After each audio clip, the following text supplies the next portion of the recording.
Hello' everyone, আজি হ'ল আমাৰ কলেজৰ মুকলি আৰু বঁটা বিতৰণী সভা, য'ত মুখ্য অতিথি হিচাপে আছে আমাৰ সকলোৰে মৰমৰ দীপক শৰ্মা ছাৰ।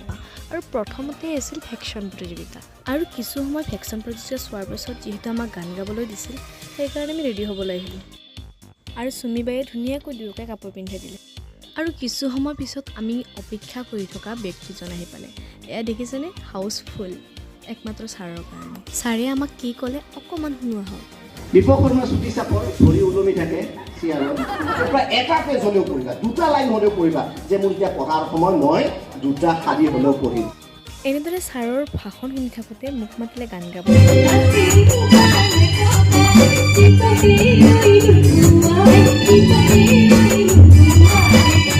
দীপক শৰ্মা ছাৰৰ সন্মুখত গান গাবলৈ পোৱাটো মোৰ কাৰণে সৌভাগ্যৰ কথা। দেখিছেনে ছাৰৰ প্ৰতি থকা মৰম।